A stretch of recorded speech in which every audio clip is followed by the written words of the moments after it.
পথে সেইভাবে যৌক্তিকভাবে এই জুলাই সনদ বাস্তবায়নে আগায় সেই বিষয়ে আমরা জোর দাবি জানিয়েছি।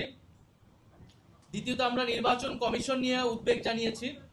নির্বাচন কমিশনের গঠন প্রক্রিয়া, নির্বাচন কমিশনের বর্তমান আচরণ আমাদের কাছে মনে হচ্ছে যে এটা নিরপেক্ষ হচ্ছে না, এটা স্বচ্ছ হচ্ছে না, এবং নির্বাচন কমিশন সাংবিধানিক প্রতিষ্ঠান হিসেবে যেভাবে কার্যক্রম করার কথা ছিল সেটা করছে না। কিছু কিছু দলের প্রতি পক্ষপাতিত্ব দেখা যাচ্ছে এবং কোনো দলের প্রতি বিমাতা সুলভ আচরণ তারা করছে।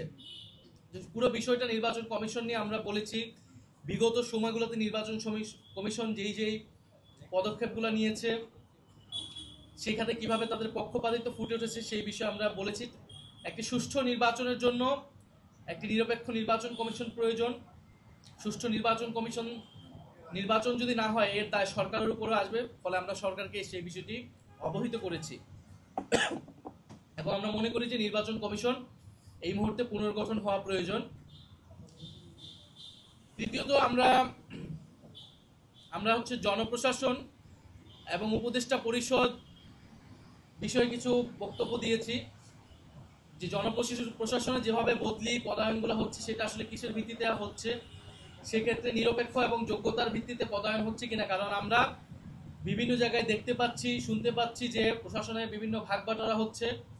বড় রাজনৈতিক দল হিসেবে যারা পরিচিত তারা নিজেদের মধ্যে প্রশাসন, এসপিডিসি এগুলো ভাগবাটোয়ারা করছে এবং নির্বাচনের জন্য তারা সেই তালিকা করছে, সরকারকে সেগুলো দিচ্ছে এবং উপদেষ্টা পরিষদের ভিতর থেকেও সেই দলগুলোর সাথে সে ব্যাপারে সহায়তা করছে। ফলে এভাবে চললে সরকার নিরপেক্ষতা প্রশ্নবিদ্ধ হবে।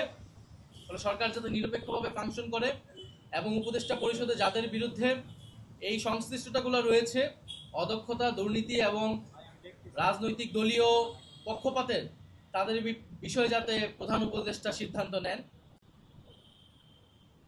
এবং আমরা বিসিএস নন ক্যাডার যে বিধিমালা সেটি নিয়েও আমরা আমাদের বক্তব্য দিয়েছি। সে বিষয়ে সার্জি সালাম আপনাদের সামনে একটু কথা বলব। নিরপেক্ষ, সত্য প্রকাশে আপোষহীন।